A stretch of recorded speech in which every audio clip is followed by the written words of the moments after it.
This is VSiN at the Track, the road to the Preakness Stakes. Now here's your hosts, Mike Somich and Aaron Halterman.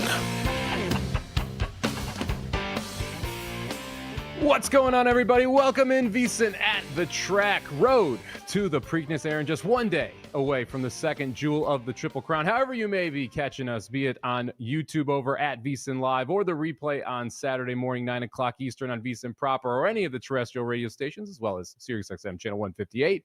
We appreciate you making us part of your Preakness experience. And Aaron, been an interesting 2 weeks leading up to this race. You look at the current field, and we've had a lot of entries, a lot of exits, but it feels like overall we're in a good place for the second jewel of the Triple Crown here. A little more juice than I think either of us expected 2 weeks ago after we saw Sovereignty out of this race. Yeah, I mean, the news at first was bad. There's no doubt about it. There's no way to sugarcoat it. Anytime the Kentucky Derby winner, 2 days after he wins it, says he's not going to the Preakness, and all of a sudden it's like, wow, that's a blow, right? But like you said, it has added some intrigue. We've got Journalism back into the race, or I should say into the race to begin with. So he's wheeling back. We love that. We got Sandman. That was kind of a late entry into the race. It's like, okay, so you got the horse that was the favorite in the Kentucky Derby, and the horse that actually in the win pool was the second choice in Sandman. So yeah, no, we're excited. We've got some decent new shooters as well. So it's a lot better than I thought it was going to be, and that's the good news. Yes, we'd love Sovereignty to be here, but this is fine. We're gonna have a good time with this one. Yeah, we talked about this on last week's show. Who is going to be that surprise entry? Because it felt like there was a surprise entry coming. Sandman ended up being that surprise entry, and honestly, I'm really happy that he was, because I do think that is going to change the betting influence again. We saw on Twitter today, Metallica sends a message to Sandman, just bringing more people into the sport to bet a horse that I think is a takeout reducer. I don't think has a very good chance of winning, so excited to see all of that action for Sandman. But let's look at the field a little bit more and talk about how we did end up getting here, Aaron. We have got 5 horses that essentially were pointing toward this race. Heart of Honor, Pay Billy, River Thames, Clever Again, and Gosker all planned on being in this race 3-4 weeks ago. This was the goal for them. So they're ones that we'll talk about more in depth when we jump through this entire field and kind of break down the race. But I do think we should talk about the other 4 horses who are running back on 2 weeks rest here. We mentioned Sandman, kind of a surprise entry. Wasn't sure what to expect from him and what his next race was going to be after a disappointing effort in the Kentucky Derby. He did have some trip trouble. He was wide, but to me, not that many excuses for Sandman in that spot. Goal-oriented. Let's start with him from just the in-depth discussion here of how he ended up. So when I saw that Rodriguez was planned to be in this race, originally was going to be entered for Bob Baffert, he missed the Derby because of a foot issue. Were you surprised that then goal-oriented showed up, or do you think this is one of those situations where Baffert wanted one and he wasn't sure if he was going to be able to get Rodriguez in there, so we wanted to at least have goal-oriented ready to go if it did happen?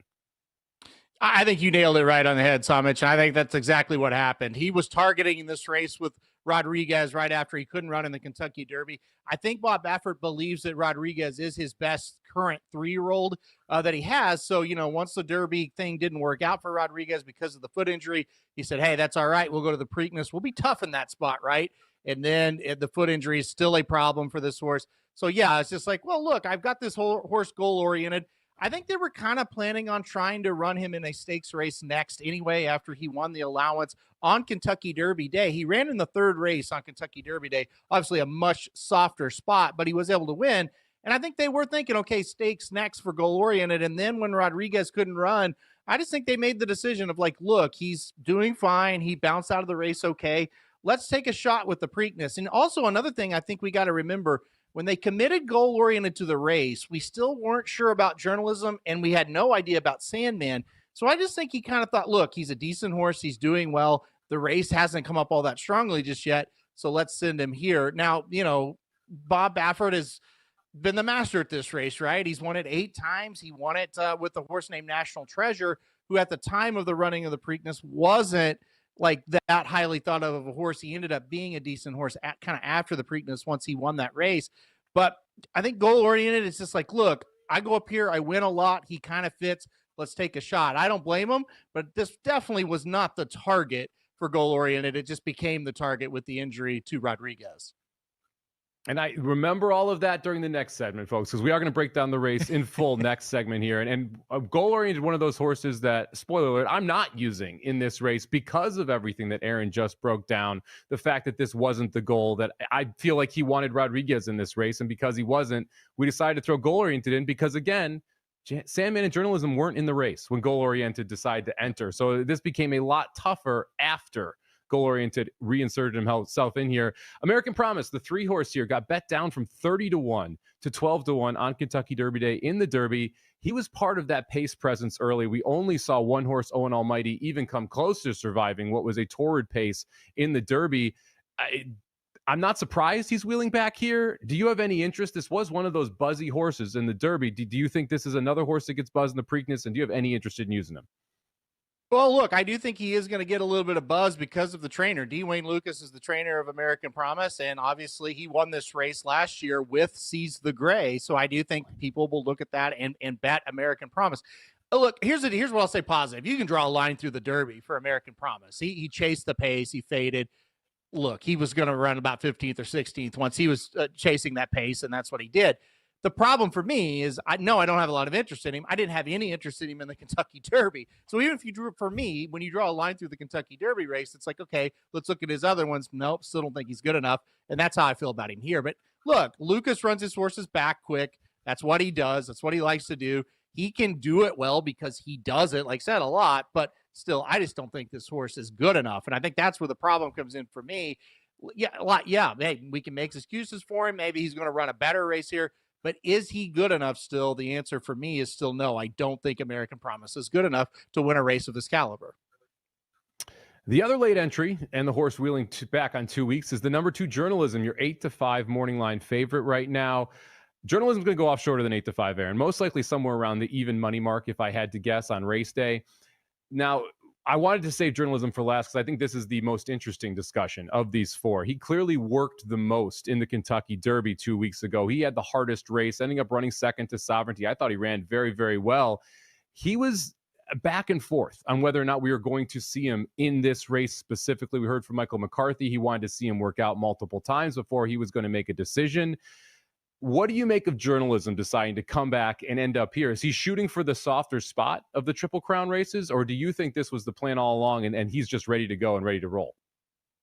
I kind of think this was the plan all along, and it's a lot of kind of reading between the lines of comments from Michael McCarthy, the trainer of Journalism. And look, I followed Michael McCarthy his whole career. I've read quotes from him. I can read into what he's saying, and just like, the more you kind of read, it's like, look, yeah, we planned on being to the Preakness all along. We had this horse kind of prepped and ready to run in the Preakness. And the big reason why, Somich, that I kept kind of drawing back to, I really believe the trainer, the owner, kind of everybody involved with this horse, they were pretty shocked they lost that Kentucky Derby. I think they were very confident going into that race, and they were ready to run in the Preakness because of that confidence in the Derby. I think they were already kind of working ahead, said, okay, we'll get the Derby, then we'll go to the Preakness. We've got him ready for this race. So when he lost, even when he lost right after the race, Michael McCarthy was like, hey, we're going to look at the Preakness. We think he can handle it, all the stuff that you kind of want to hear, right? And then when they made the decision, the article came out, and it was just like, look, he's doing great. We had him prepared to do it.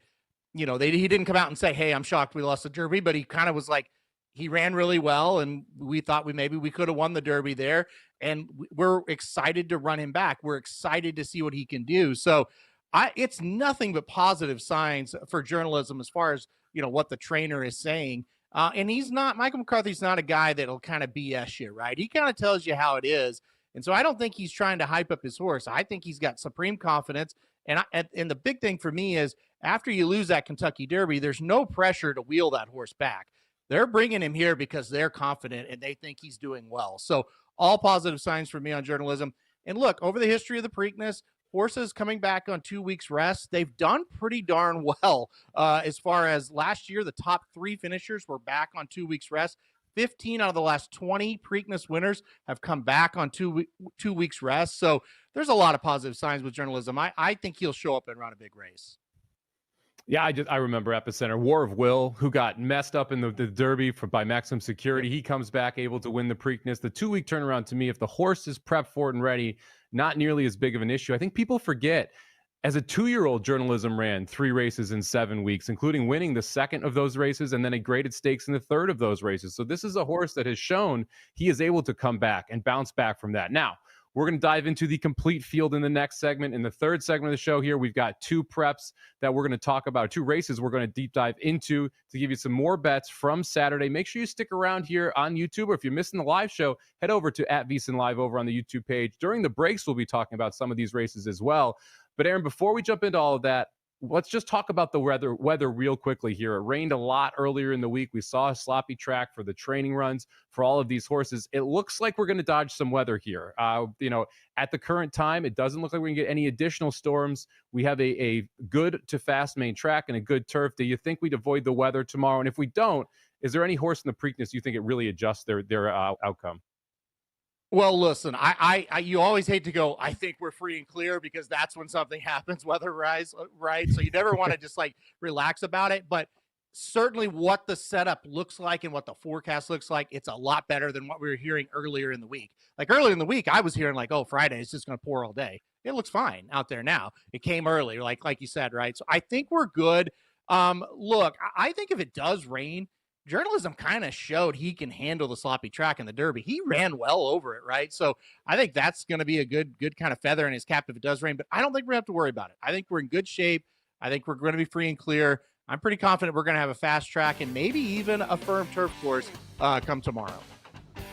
I love it. I love the positivity from Aaron Halterman, something we rarely see from Salty Halty there, being positive about what we're going to get from a weather perspective here on Preakness Saturday. I'm with you. I hope that it's going to be a gorgeous day there. Stick with us here on the other side of the break. We are going to talk everything Preakness, from the pace to who we think we can throw out of the exotics. This is VSiN at the track.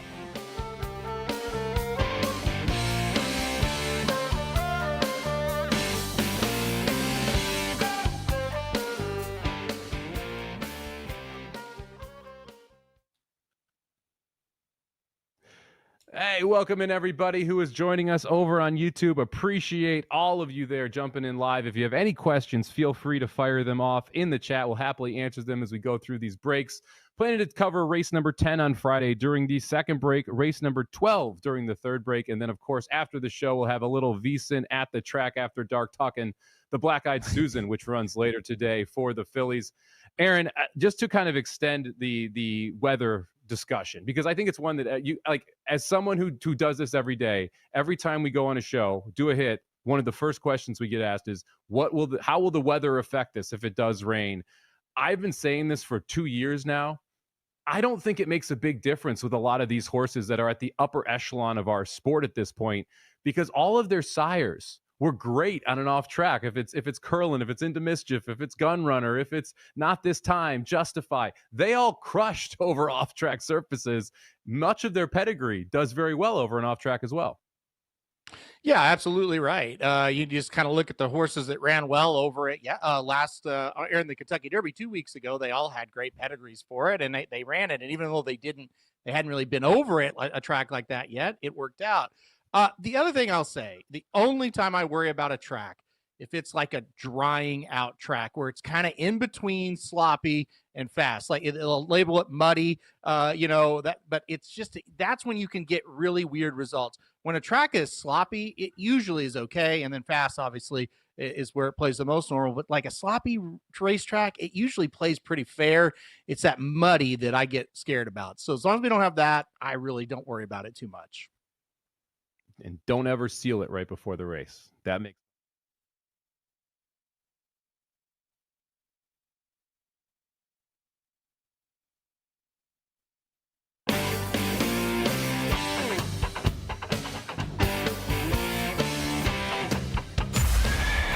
You're tuned in to VSiN at the Track, right here on VSiN, the sports betting network.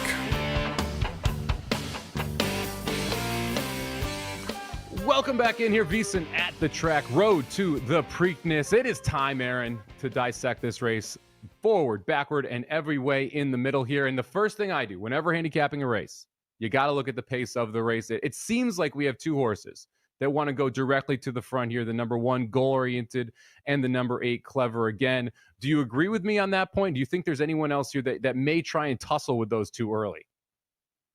I absolutely agree. Those are the two most likely horses to go right to the front. They've got the most speed, and you've got, the rail draw with goal oriented, which usually means if a fast horse draws the rail, they go to the front. Look at what happened with Citizen Bull 2 weeks ago. He drew the rail, he went right to the front.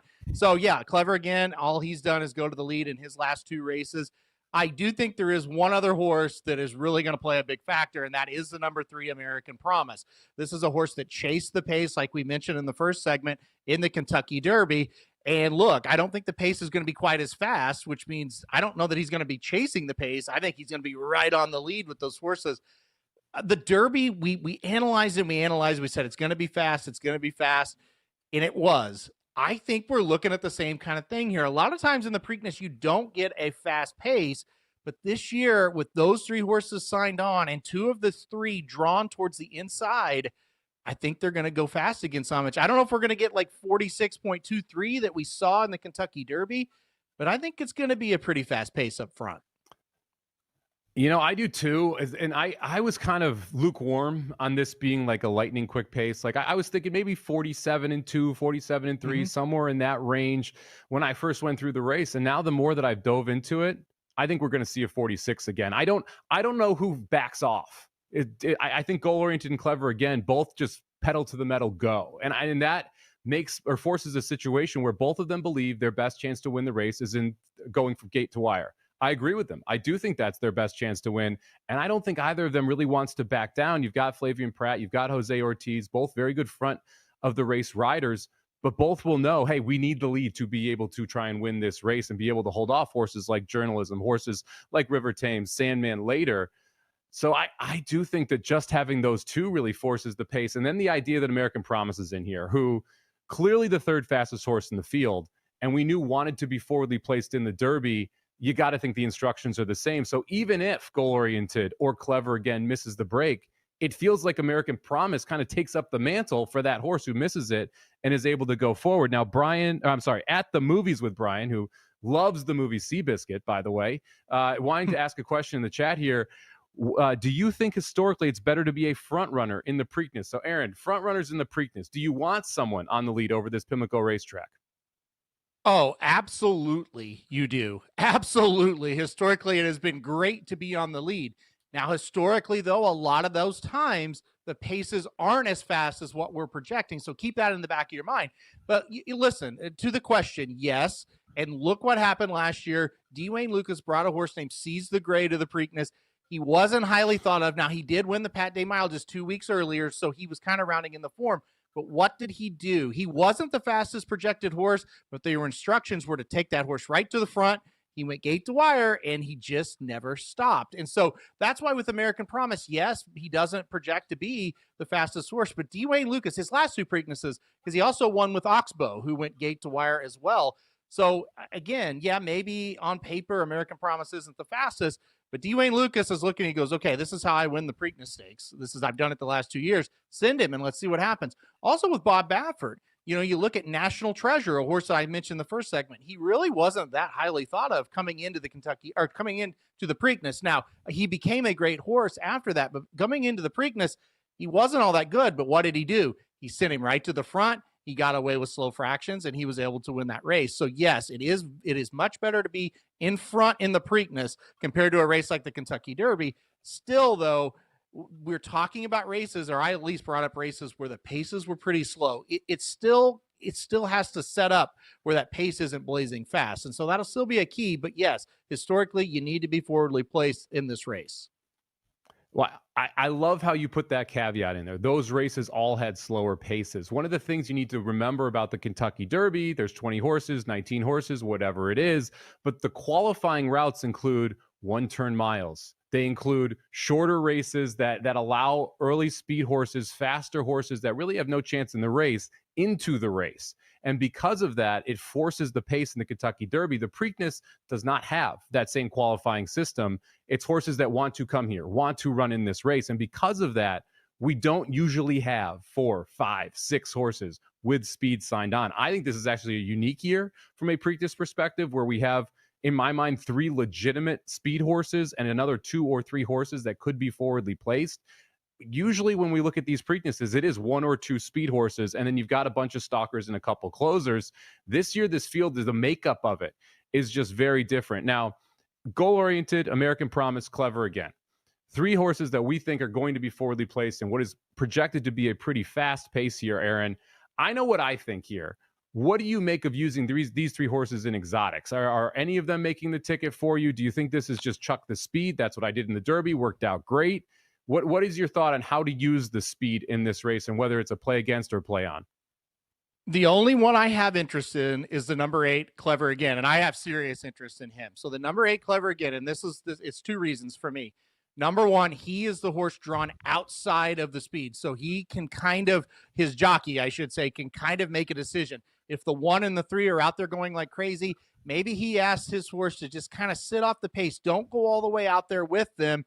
And maybe the horse is able to relax off the pace and kind of sit and patiently wait. And the other situation is, hey, what if the 1 and the 3, they have trouble and they can't really get to that spot?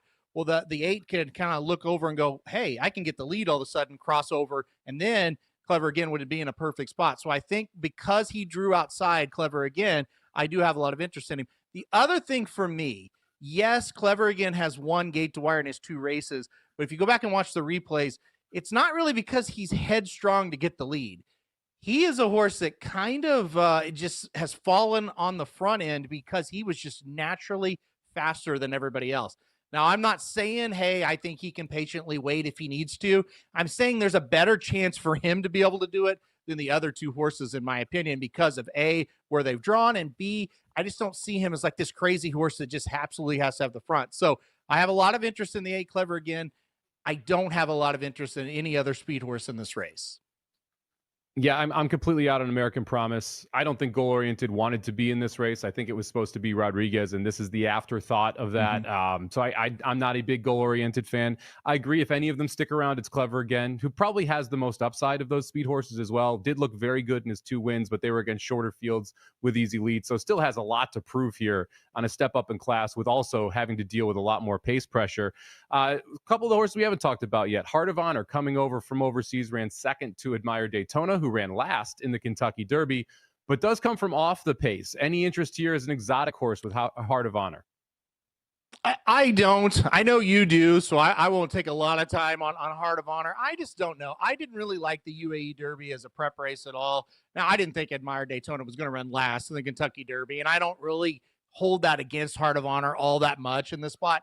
I just never really liked him to begin with. So, I do think you're right. His one advantage is he will come off the pace, and if it does materialize and horses back up, he's just kind of a horse that just kind of runs the same all the way around the track. And that type of horse can pass tired horses late, but for me, not a lot of interest in him. Yeah, I'm hoping he clunks up into 3rd or 4th. That's what we're looking for from Heart of Honor here on Sunday. Some other horses back up. River Thames, the 6th horse, came from the Florida circuit, which has proven out, in my mind, to be the best circuit. You see Sovereignty win the Derby. We saw we saw Bynum Square win at Keeneland. Then we saw Bynum Square actually run very well in the Derby, but unfortunately just got a pretty rough trip there. River Thames has been running against these horses. Lost by a neck to Sovereignty. Was close to Bynum Square as well last time out at Keeneland. Distance the question here for River Thames. So I think is clearly the 2nd best horse on paper, but I'm not sure if this mile and 3/16 is going to be too long for him. Yeah, I couldn't agree more. I think this is a high quality horse. I think if this race was at a mile, I would think about picking him because I do think a mile is going to be where he's at his absolute best, Somich. But yes, for me, I'm worried about the mile and 3/16. I did not think he ran all that well in that mile and 1/8 race there at Keeneland. You said he got 3rd, but it's like, man, if he was great, I think he could have got up there and got the job done. So I'm a little worried about the distance here. But look, 2 races back, this horse nearly held off Sovereignty, but it was at a mile and 1/16. And that's kind of where my worry is again. Distance-wise, I'm just not sure on River Thames.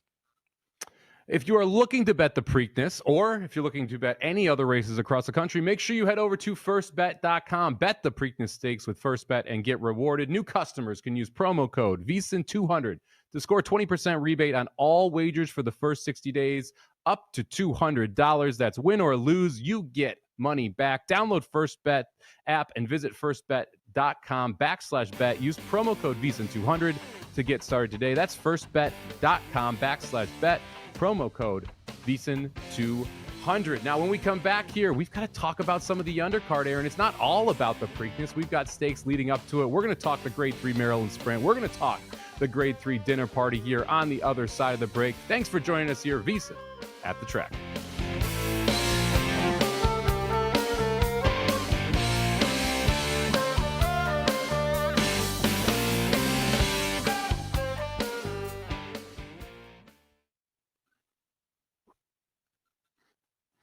All right, and we got some Friday racing here. So for all the real ones there in the YouTube channel, we appreciate you joining us. We got to give some picks on Friday. Let's start out with race number 10 here. It is the Grade 3 Miss Preakness, 6 furlongs on the dirt. And Aaron, I love, and I'm talking love, the number 8 horse Echo Sound in this spot. Coming off the layoff here, will be the first time out as a 3-year-old. If you look at how this sets up, there's just a ton of speed, and Echo Sound has been able to sit that trip right off the speed in every one of her races and been able to run up, has 3 wins, 1 second. The second was to Impulse Bay, who was a very good horse. That was in a $225,000 stakes race at Churchill at 6.5. I think she's got a huge shot here sitting on the board at 5-1. Yeah, I have her in second. I'm with you as well. I do like Echo Sound, and the horse I think you have to use. I did put the 6 Stunner on top, though. I think the cutback is going to be something that this horse enjoys. I think the key to the race is going to be, what does the 5 do? You know, the 5 family coming off of synthetic races, now going to race over the dirt. Okay, will that speed carry over to the dirt? And if not, I think Stunner's got a pretty easy trip, and going a little bit shorter, has been caught late in the last couple of races. I think 6 furlongs is going to be good for this horse. But yeah, 6-8, I'm with you. I think Echo Sound, if the 5 and 6 go at it, Echo Sound's going to sit right there in a nice stalking position and be tough to hold off. So yeah, I think it's a 2-horse race, honestly, between the 6 and the 8. Keep an eye on the 4. GW's Girl, 12-1 on the morning line, was $1.50 last time out against Similar here. Didn't run very well. That was in the slop. Gets back to a better track today. I think GW's Girl at 12-1 has a shot too.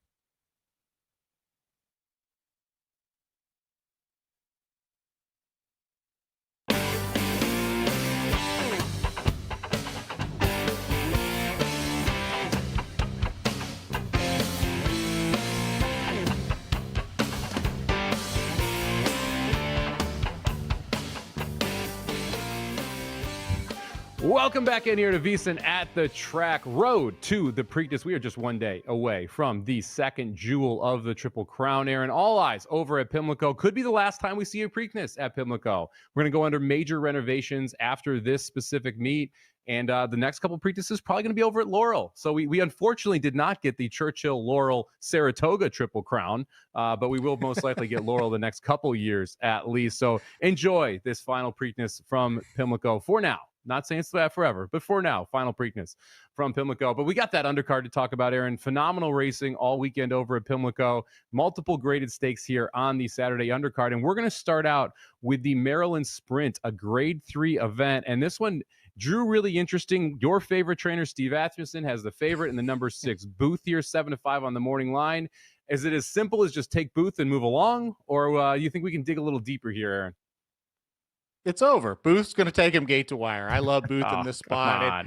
Look, he's my boy. You said it, man. Asmussen. Listen, here's for real. Like, I love Steve Asmussen, but one thing when you look back historically on Preakness Day, whether it be the Preakness where he's won twice, but he usually does very well on the undercard. And this is a horse that all along has kind of been pointed for this.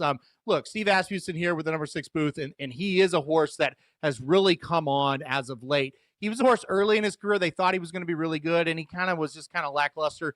But his last 3 races at Oaklawn Park, any of those 3 races are good enough to win this race here.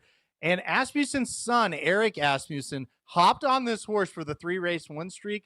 And I don't know, I can't describe it so much, but it's like when the kid got on this horse, he just woke up, right? And you know, like Eric Asmussen I'm talking about, is probably like working this horse out in the morning and spending time with him in the barn. They just have connected since he's been the rider. In the last race, I thought, you know, they were going pretty fast early, and I was like, oh, I'm kind of worried. And he was able to just save enough. So I think this is a sharp horse going up against a field that's not even quite as good as what he's faced the last couple of times. So, yeah, number 6 Booth, all over for me. He'll be a single tomorrow in the pick 4 and the pick 5 for me as well. Yeah, we got a nice little bromance going there between Booth and Eric Asmussen, just like between you and Steve Asmussen. So, I like to see that involvement there.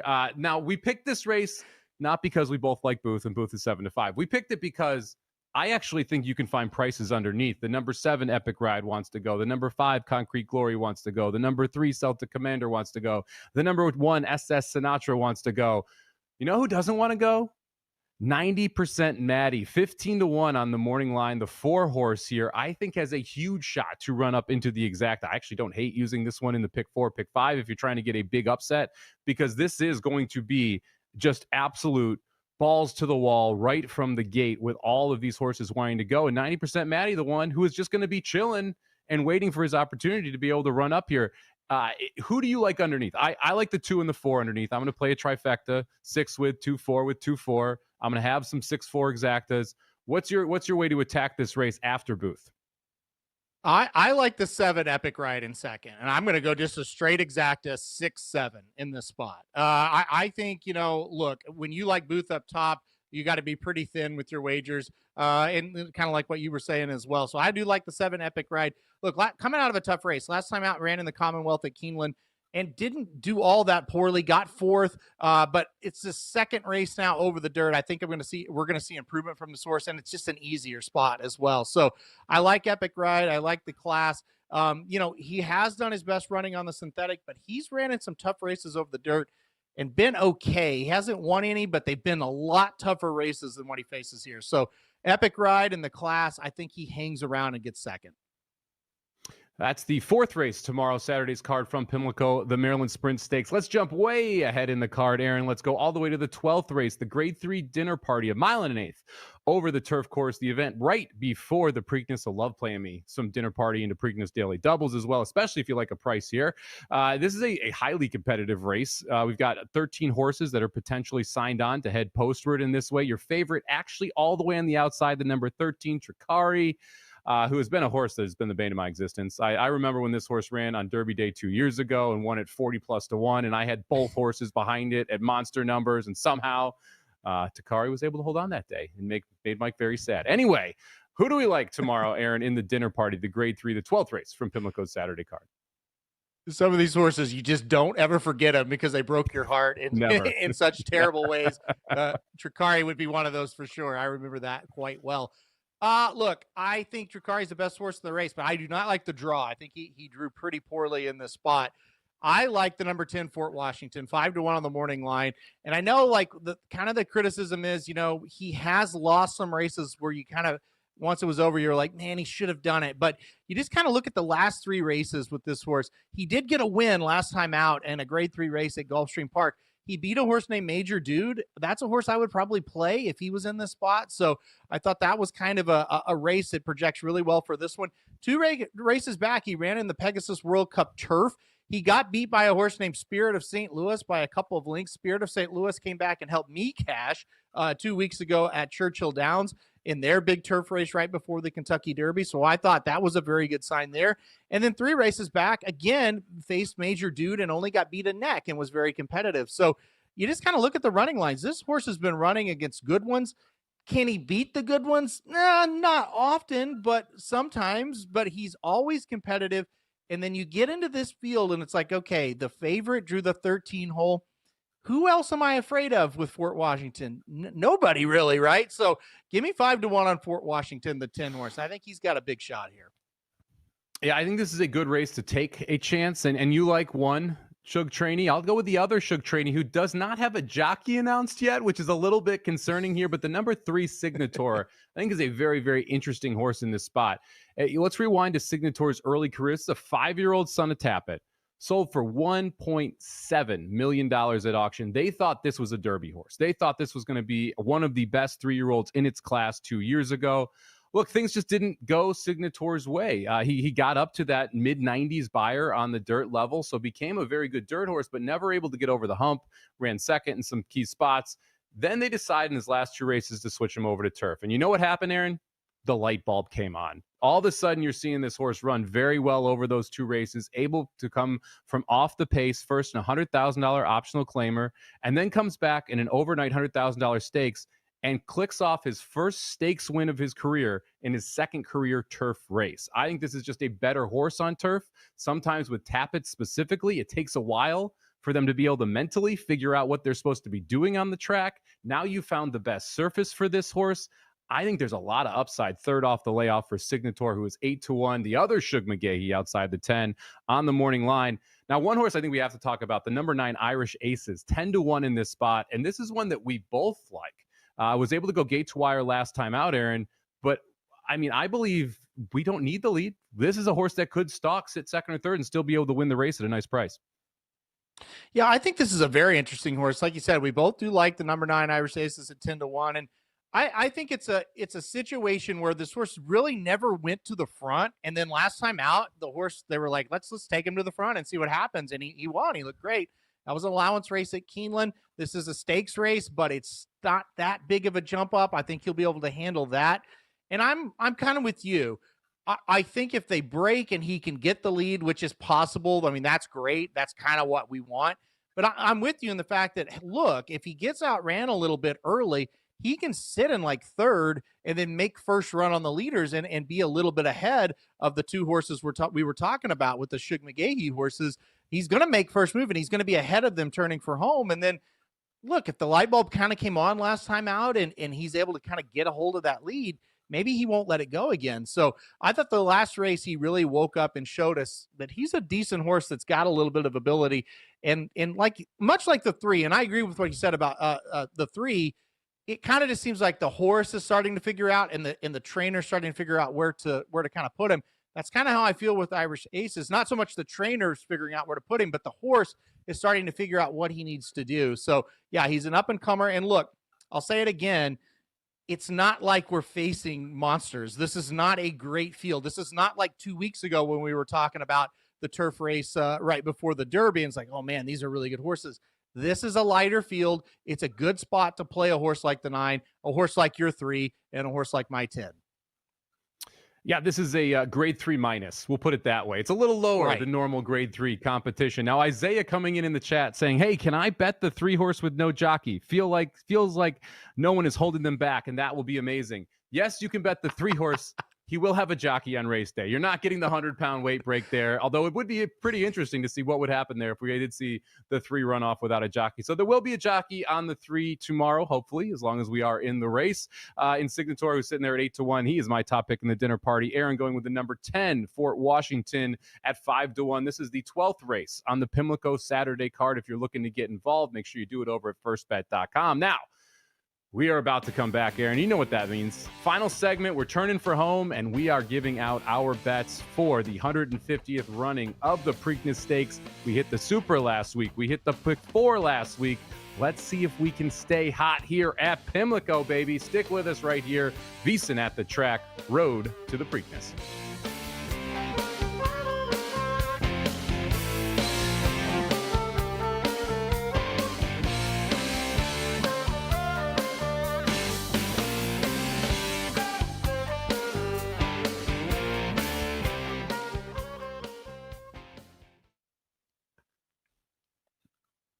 All right, let's keep looking at the Friday card here from Pimlico. Let's go to the 12th race on today's card, the Grade 3 Pimlico Special, 1 mile and 3/16 over the dirt course. One of my nemesises, Phileas Fogg, is in this race. I can't get this horse right. I can't stand this horse. I don't think he can get the distance, yet somehow he does on the front end time and time again. But Aaron, he's up against a ton of speed today in the Grade 3 Pimlico Special. Who'd you end up going with on top here? Race number 12 on Friday's Pimlico card. Yeah, this is a tough one. This is a really tough one. I went round and round here. I kind of like the 2 Brad Cox horses. I like the number 3 Encino quite a bit. It's a horse I liked last year. I think he's kind of trying to find that best race of his again. Last year he won the Lexington.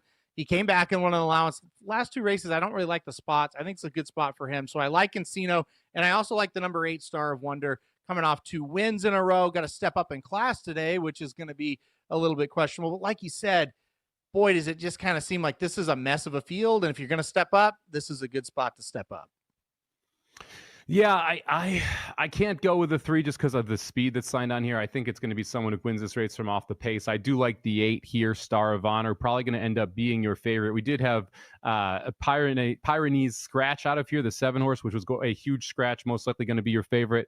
Can I talk you into the 10 San Siro, 15-1 here for Luis Saez and Brendan Walsh, who I think is getting a little bit lighter of a class test here with this field, and has the ability to come from close off the pace and win at a big number. Any interest in the 10 at 15-1? I think if the price is like that, yes. I think the price is like that, I could see it. He didn't run all that bad last time out. Same distance as today's. I could see it. Yeah, I wanted to try and find a price. I looked to number 9 Red Route 1 as well, coming from off the pace because of this setup. But again, I'm not sure if Red Route 1 likes to win enough to be able to get by everybody in this field, because there are quite a few horses in here. But I do think the pace is going to be a key in today's 12th race, the Pimlico Special, with a lot of horses going to the front. And that sets it up for horses like the 9 Red Route 1 and the 10. Aaron, on the 3, Encino and the 8 Star of Wonder. Give me the 8 Star of Wonder and the 10 San Siro in that 12th race from Pimlico today.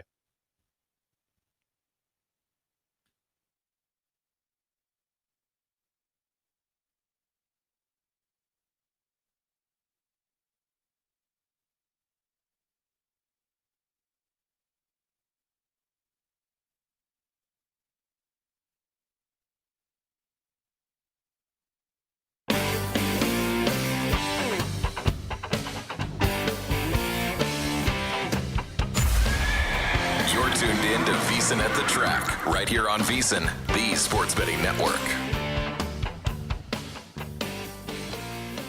Welcome back to VSiN at the Track as we turn for home here on a race to the Pimlico, 1 day from the second jewel of the Triple Crown. And Aaron, that means everyone wants to know, who are we actually betting on in this race? We've talked quite a bit through it, talked a lot about these different horses during the second segment. Let's now talk about who we actually like and dislike in this race. We'll start it out with who we like to win. And this one's not going to be overly surprising because I think we're both on the same horse. I'll let you kick it off. Who do you like in the Preakness? Yeah, I went chalky in the Preakness with the number 2 Journalism. I just think he's been the best horse by far. He's been the most consistent horse by far. I just kind of feel like no matter how you slice it, if Journalism shows up and he runs a good race, he just seems to be a little bit better than this group. So number 2 Journalism is going to be my win pick here. I'm very interested in the odds that we're going to get. I will say that. If he's 6-5 or even money, I think that's where he should be. I think that is a playable price. I don't really want to play him to win if he falls under that. But I will tell you this, with Sandman being in the race, I think there's a better chance we get 6-5 than we get 4-5 because of the money that Sandman took in the Kentucky Derby. He influenced that win pool greatly. I think they can do the same type of thing. And if you've forgotten, he's owned by a major influencer on social media, has a ton of followers. So they bet. And then you've got the Metallica aspect with Sandman. And, they're kind of in with this horse. They're playing along with it. So all that being said, I do think we might get 6-5 there on Journalism because of the money Sandman's going to take. Yeah, Griffin Johnson, your social influencer, over 9 million followers on social media. If you think that money mattered in the Derby pool, wait till you see how much it matters in the Preakness pool, which is a less heavily bet win pool. Again, if you like Sandman, bet him in the exotics, bet him in the super. He's not going to be used nearly as much there as he is going to be used inside of this win pool. I'm with you. I can't get around Journalism. I wanted to get around Journalism. I was hoping I could get around Journalism. I want to try and beat him. It's simply one of those situations where if you believe, and this is the key, if you believe Journalism is going to be 90% of himself, he wins this race. And so does the 2-week turnaround cause him to not be 90% of himself? Because he has, again, the perfect setup in this spot. He's got the perfect style for this race, considering who else is in here. And his numbers tower over the field over the last 3 races, especially when you consider the competition. He chased down the best Baffert had to offer in California when there was absolutely no speed in the race. He held off Baeza in the Santa Anita Derby. He held off Baeza again, running second in the Kentucky Derby, and had the worst trip in my mind of Sovereignty, Baeza, and Journalism. I don't think McCarthy wheels him back here if he doesn't think he's ready to go. McCarthy's already won a Preakness. This horse ran 3 races in 7 weeks as a 2-year-old. I think he's ready to go. And if he is, he's going to be very, very tough to beat here. So that means, Aaron, Well, first off, you mentioned this. Fair odds on this horse probably around even money. I think if you can find somewhere in that 6-5 range, it's actually a good bet. If you can find fixed odds, anything over plus 140, I think is a phenomenal bet. If you're able to find it in the market, there was a Rogue 160 on Thursday. I don't know if that is still available at the time that you'll be viewing this, but go out, check the fixed odds market. Anything really over plus 120 is going to be a good bet. Anything over plus 140, a phenomenal bet. Now, if we want to make money with the favorite on top, Aaron, we've got to press our opinions. You can't spread deep. Last week, I was 2 by 3 by 5 by 5 in the Superfecta. You can't do that with a even money shot on top. So who are we going to leave off from the shorter priced horses? Who do you think is just we can throw them out of the exotics? How do we build value around journalism? Yeah, the horse I'm going to try to beat is Sandman. And I was disappointed with him in the Kentucky Derby. And then also with Sandman, I don't really think this was like what they were planning on doing. Right after the race, they said, we're going to the Belmont. And then I think they saw the field and thought, well, we'll take a shot. It's not that tough of a field. So that's the horse I'm going to try to get around. I'm going to try to beat Sandman. Look, maybe he runs third and knocks us out of a trifecta or something, but I just don't have a ton of confidence in this horse. So Sandman's the one I'm going to try to get around.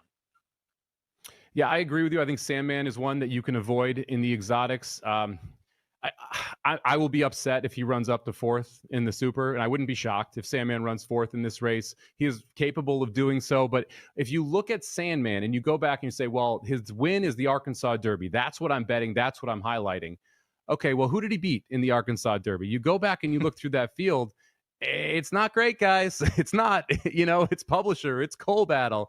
He was beat by Madacat Road, beat by Speed King, a bunch of horses that aren't good enough to be in this race.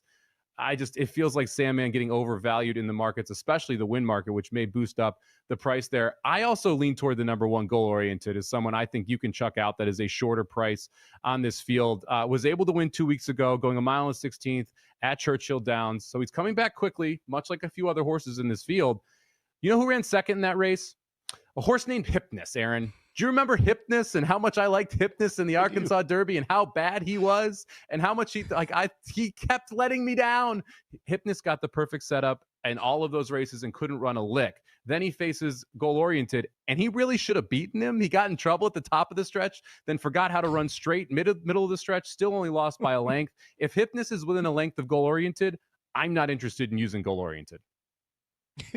I remember Hypness quite well. And do you remember what I texted you after that race? Because I had a large wager on Goal Oriented. I said, hey, thank God it was Hypness trying to run him down, or he may have gotten beat that day.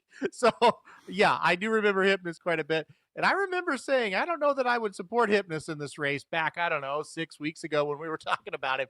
But did you listen? No, you didn't. But that's all right. I don't listen to you a lot, too, and it bites me. So maybe we should listen to each other. Maybe that's the moral of the story. Yeah, every now and then, the combined opinions does pretty well. All right, let's talk about a couple horses we're not going to use but have not talked about yet. The number 5, Pay Billy here, Aaron, won the local prep here, the Testo, to be able to get into the Preakness. This is your local hero. Your local horse is trying to do it. He's won his last 2 races, going 1 mile and 16th and 1 mile and an 1/8. It's kind of that pressing trip. I don't hate the trip that I think that Pay Billy is going to get. I'm just worried the talent isn't quite there. Do you think Pay Billy can step up enough to be an exotics player? I don't, but I do think this horse would be cool if he could kind of, not for my wagers, but just kind of as a story, because he's been a very good local horse there on the Mid-Atlantic circuit. But I'm with you. It's like, no, I just don't think this horse is quite good enough, Somich. I just feel like he's done well against weaker, but this is going to be much tougher, and I just don't think he matches up. All right, the other horse I want to make sure we mention here, the number 9 Gosker, last time out, won the Grade 3 Lexington, a race that neither of us were overly impressed with, but did sit a good trip, was able to win by open lengths in that spot. Prater was a horse that was highly thought of. Bracket Buster came back, ended up running second. Not great there. Gosker, any chance for the exotics? I think maybe a little bit of a small chance for the exotics. He's got to get better, but he is kind of getting better, but not like rapidly. So that's kind of my worry with him. I do think stretching on a distance is going to help him a bit. So yeah, look, I don't think he's got a huge shot. But if you're going to, like, if somebody said, hey, I want to play this horse, I'd be like, yeah, if you get 20-1, that's not the worst price to take a shot with. Now we are about to give out our bets for the Preakness Stakes. And if you want to bet the Preakness Stakes, make sure you head over to firstbet.com. FirstBet has you covered for the Preakness as well as every other race across America and the world on Saturday. Sign up now for exclusive promotions and bet on hundreds of thrilling horse races every day right from your phone or computer. Visit firstbet.com. That's the number one, STBET.com, and use promo code VSiN200 to score 20% rebate on all your wagers, win or lose, for the first 60 days, up to $200. Don't miss out. Start betting now at firstbet.com. Aaron, I will take the lead here. Who do we like in the Preakness? Let's throw them up here. Here are my bets for the 150th running of the Preakness Stakes. I'm going to play a Superfecta.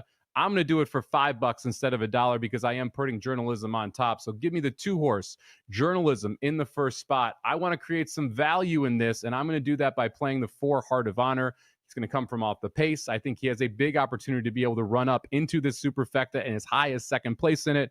I will also include the 6 River Thames, who I think is the second best horse, and Clever Again, the 8, who I think is the speed that sticks around. So give me a $5 Superfecta, 2 with 468, with 468, with 468. I'll also play an Exacta Cold here. Journalism over River Thames. I think the 6 is the second best horse and proves that on Saturday. So 2 with 6 Exacta, and a Trifecta, 2 with 6, and then I'll put the 4 and the 8 in the third spot. 2 with 6 with 4, 8. Aaron Halterman, what are your Preakness bets?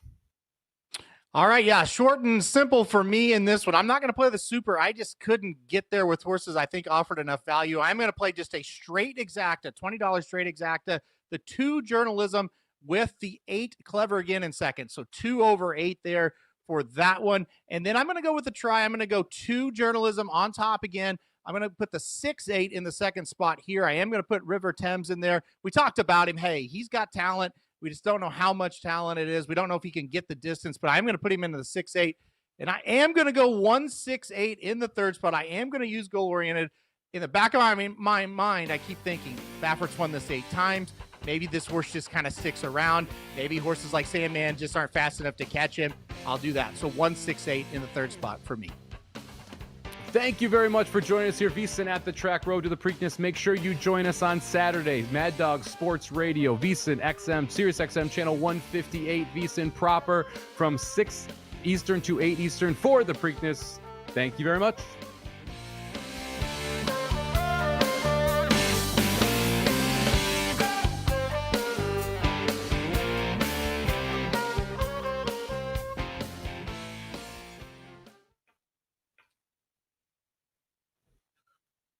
Welcome to a little VSiN at the Track After Dark. We got to talk the Black-Eyed Susan, Aaron, before we get going here. So today's feature on the card, the 13th race, the Black-Eyed Susan. If you want to play a daily double, Black-Eyed Susan into the Preakness, I think it actually offers some value because I don't like either favorite in the Black-Eyed Susan today. So that might be a good way to include this wager and get a little more exposure toward Journalism, toward Clever Again, toward River Thames, toward whoever you like in the Preakness Stakes tomorrow. So Aaron, I'll let you start it off here. How did you look at the Black-Eyed Susan today?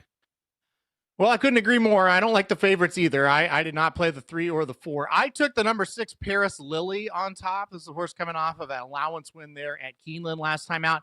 Kind of a horse that's been pretty consistent. Other than the one race, really shows up and runs pretty well.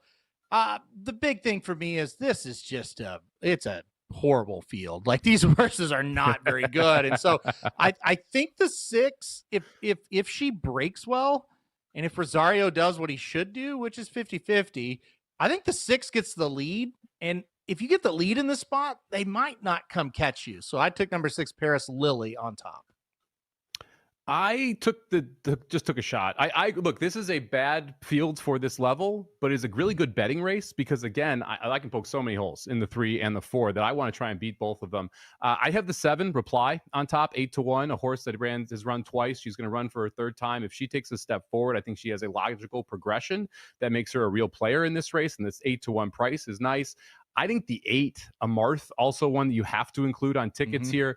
You go 2 back. This horse ran second to Drexel Road.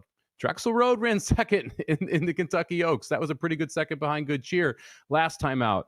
Ran 5th in a race that featured Lucara, Take Charge My Lady, and Mahima, all horses that were in the Kentucky Oaks. I think the 8 is a class play here. So I played a Black-Eyed Susan Preakness double, 7-8 with 2. Did you play any of the doubles here, Black-Eyed Susan into the Preakness? You hit it. I went 6-8 with 2. So I used the 6, like I said, and then I used that 8 as well. And you're right. It's just like, look, this isn't a great field, and this horse isn't a great horse, but she's been running against good ones and not running all that poorly. So I'm with you. I thought, like, if there was a quote unquote class of the field, I thought it was the 8. I just feel like keeping better company and running better against better company than the rest of these horses. So yeah, 6-8 for me. And then, like I said, just Journalism, the 2. If you like Journalism, it's really hard to get other horses involved with wagers when it comes to doubles and stuff like that. So you kind of just have to press that opinion with Journalism. And I should have said this on the main show. If you don't like Journalism, don't use Journalism at all. Like if your Right. opinion is Journalism is going to bounce off that Derby, can't run back in 2 weeks, not like it's a little physically exhausted, just don't include Journalism in your tries. Like because that is how you actually get paid off for that opinion. Do not defensively use a favorite that is going to be that short of a favorite that you think isn't going to be good. Just take a shot, leave the horse off. I totally respect people who are going to go that direction as well. It's the beauty of horse racing. You can have more than one opinion in a race, and then we'll see how that ends up playing out. Just make sure you bet that opinion properly. And if your opinion is Journalism's going to be bad, bet Journalism to be bad. Bet him out of the tribe. Bet him out of the super. Don't just put him in second, put him in third, and waste your own money not playing that exact opinion. Kyle Brandlow in the chat. Thanks to you guys. I hit the trifecta in the Derby. Congratulations, Kyle. It's a nice little $110 score for 50-cent bet. What do you guys think about a Preakness Super high 5? So 5th spot included here using the 2, 4, 6, 8, and 9. Kyle, I like it because I like the 2, 4, 6, 8. I would actually use the 5 Pay Billy as my other price if I was going to go with someone who I wanted to include in the super high 5. I think at 20-1, that horse is very interesting. Being in the back half of that exotic wager, I would try and stack it similar to what Aaron did in the Derby, where he used just Journalism on top and then slowly built it out underneath. I wouldn't have Pay Billy any higher than 4th, but I would want to have him in that 4th and 5th spot. I would probably include Sandman in the 4th and 5th spot if I was playing the super high 5 as well, and try and go short early. Just for me, I'd go 2 with, and then probably I'd probably play 2 with 6 and try and hit that Exacta cold, and then use the 4, the 5, the 8, the 7 in those 4th and 5th spots, 3rd, 4th, and 5th spots to try and reduce the ticket cost, but still have the opportunity for it to pay quite a bit. What do you think, Aaron, on the super high 5 here? Yeah, I don't ever play the super high 5, but I do think I agree with your logic. If you're playing that wager, all of a sudden Sandman becomes a horse that's like, yeah, you kind of got to use them. I would use the 9 over the 5. That'd be my only thing. Like I think the 9 will kind of outrun the 5 late. Listen, I agree with you. Have got to get short early in a race like that and hit it right. So like I would go 2 over the 8, and then I would start to spread from there and try to turn it into a trifecta of the 3rd through 5 positions and hope to get those first 2 right. I think that's how you hit those with the best, with the highest win percentage. I think that's how you do it. But look, I think Sandman has to become a player for 4th and 5th. And like I said, I would play the 9 over the 5 in that situation. Yeah, if you're using Journalism, probably not a great idea to box, right? Because you're just it's you want to be able to be cold on top, or you want to be able to throw him out completely, because him running in 3rd or 4th really reduces your ticket value, but it costs you every money to spread out with him. So I would put the 2 on top if you like the 2. If you don't like the 2, I would probably have him just in maybe 5th, and that's a maybe. Maybe I even leave him out of everything, because your handicap is dependent on, hey, do you believe that he is just not going to run well? If you do, you're just leaving him off tickets versus trying to include him and really dampening the value of the overall ticket there. All right. Yeah. Thank you very much, everybody, for sticking around here for a little VSiN at the track after the show. We will be back tomorrow on Mad Dog Sports Radio, Sirius XM channel 158, the VSiN channel, as well as VSiN proper, and on the VSiN Watch app.